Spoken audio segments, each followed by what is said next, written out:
오늘 낭독할 책은 올바른 탄수화물 조절로 내 몸 리셋 당질 중독입니다. 출판사는 문예춘추사입니다. 저자 마키타 젠지, 당뇨병 전문의이며 에이주이 마키타 병원 원장, 1979년 홋카이도 대학 의학부를 졸업하고 동대학원에서 의학박사 학위를 받았다.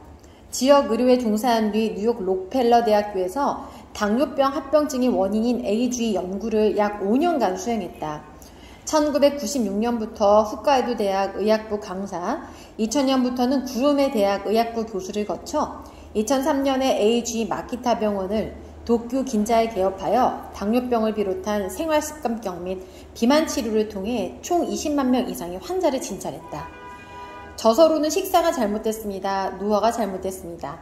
최강의 해독법, 당뇨병엔 다 밥보다 스테이크를 먹어라, 당지에 제한 슬리밍 레시피, 젊음을 유지하고 건강하게 사는 100년 식사 등 다수의 저서가 있다. 목차 소개할게요. 총 5장으로 되어 있습니다. 1장, 꼭 필요하지만 해로운 당질. 2장, 당질을 끊지 못하는 이유. 3장, 반드시 실행할 수 있는 당질 중독 치료법, 지식편. 당질 중독 치료의 마지막 방법은 다이어트 실천편. 5장, 당질 중독과 몸의 끝없는 싸움. 제가 기억에 남는 부분은 당질 중독 치료의 마지막 방법은 다이어트 실천편, 요겁니다. 왜 이 당뇨가 있는 분들이 살을 좀 빼야지 이 당 조절이 된다고 하잖아요. 비만 환자도 조금 많이 있고. 낭독해 볼게요, 여러분. 129페이지. 책이 굉장히 작고요. 아담해서 갖고 다니면서 보기 좋으실 것 같습니다. 4장, 당질 중독 치료의 마지막 방법은 다이어트 실천편. 살을 빼야 하는 기준. 당질 중독으로 인해 살이 찐 경우 사망률이 상승하는 것은 BMI가 27이 넘었을 때다. 그러므로 일단 BMI 27까지 체중을 내리는 것을 목표로 하자. BMI 27의 체중은 다음 계산식으로 산출할 수 있다. 키 곱하기 27. 키의 경우는 미터를 생각을 하면 되고요. 만약 키가 170cm인 사람이라면 1.7 곱하기 1.7 곱하기 27은 78.03이 됩니다.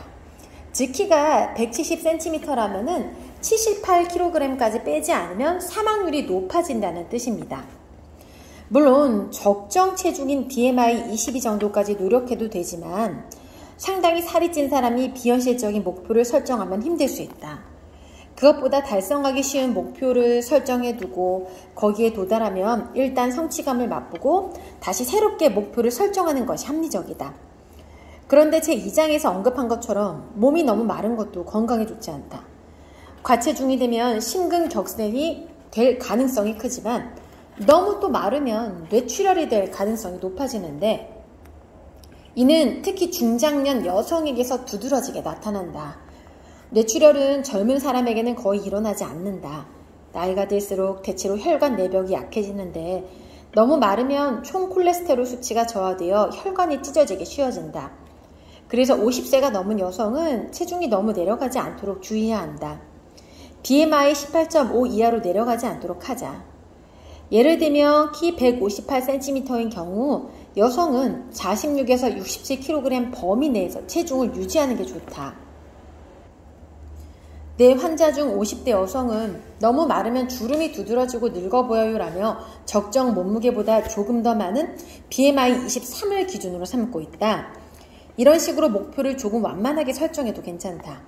초조한 마음의 결과를 빨리 내려고 할 필요는 없다. 살이 찌면 여러 가지 심각한 질병에 걸리기 쉬운 것은 틀림없는 사실이지만 지금 당장 눈앞에 죽음이 닥치는 것은 아니다. 긴급하게 서두를 문제는 아니기 때문에 차분하게 대처해 나가도록 하자.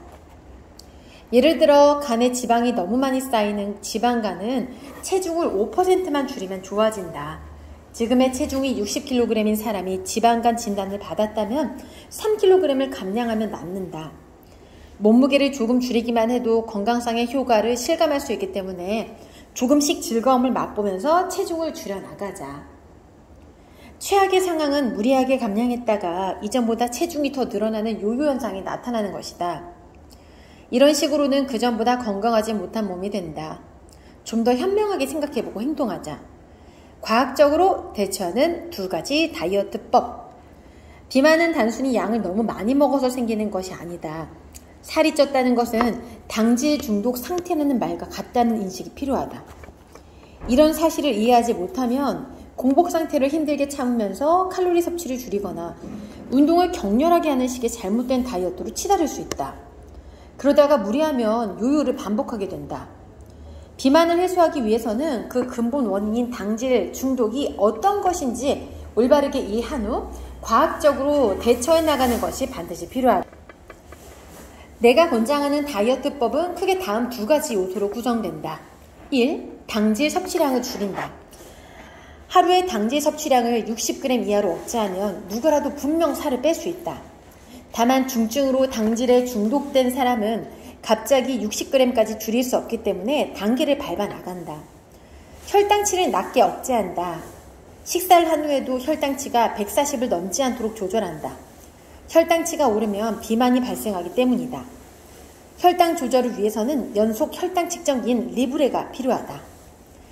당질 섭취량을 줄이면 혈당치가 잘 오르지 않으므로 리브레를 사용하지 않을 경우에는 이를 철저하게 실행해야 한다. 하루에 당질 섭취량을 계산하는 것이 귀찮은 사람, 못하겠다고 하는 사람은 이를 활용하는 것이 좋다. 다음 항부터 각각의 요소에 대해 자세히 알아보자. 당질 섭취량을 줄이는 방법. 하루에 당질 섭취량을 60g 이하로 억제하면 매일 100에서 200g씩 살이 확실하게 빠진다. 10kg을 줄이고 싶은 사람에게 100g은 사소하겠지만 매일 줄여나가다 보면 반드시 목표 체중에 도달할 수 있다. 여기서 당질 60g이란 음식 자체의 중량이 아니다. 예를 들어 밥 한 그릇의 중량은 약 150g이지만 여기에 포함된 당질은 약 55g이다. 밥 60g이 그대로 당질 60g이 된다는 뜻이 아니다. 하지만 밥 한 공기를 먹으면 그것만으로 당질을 55g 섭취하게 된다. 운동 한 그릇에도 약 57g의 당질이 들어있다. 그래서 중증의 당질 중독으로 심하게 살이 찐 사람에게 하루에 당질 60g만 섭취하라는 것은 무리한 요구이므로 단계를 밟아 줄여나가야 한다. 처음에는 하루 당질 섭취량 120g까지는 괜찮다. 120g을 섭취하면 살이 빠지지는 않지만 더 이상 살이 찌지 않는 상태가 된다.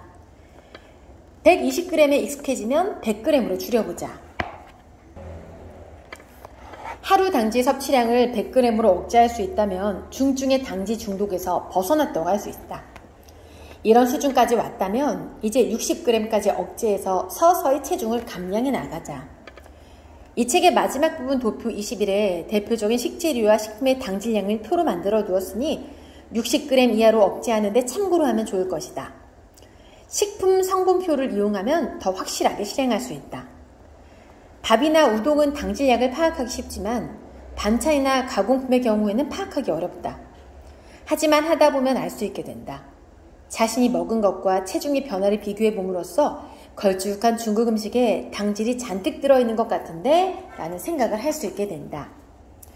네, 제가 이 페이지 뒷부분으로 와서 음식에 대한 당질 양을 좀 소개를 해드릴게요. 몇 가지만.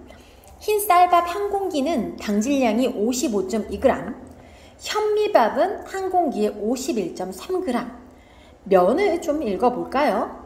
메밀국수 삶은 메밀 180g에 당질 50.5g, 튀김 우동 삶은 우동 200g에 당질 59.2g. 네. 생선 같은 경우에는요, 당질량이 거의 없어서 좋네요. 말린 정갱이 구이 건어물 50g이 0.1g 당질량이요. 열빙어 구이 열빙어 60g이 0.3g 참 좋아요. 네, 그 다음에 생선에도 참 적어요. 참치 붉은살 40g에 당질량 0.6g, 오징어 30g에 당질량 0.6g. 달걀 보겠습니다. 달걀, 삶은 달걀 50g에 0.2g, 플레인 오믈렛 달걀 100g에 1.1g. 네, 자 보면 아시겠지만은 확실히 탄수화물의 당질량이 많습니다. 네. 자, 오늘은 여러분들의 건강을 지킬 수 있는 당질 중독이라는 책을 소개해 드렸습니다.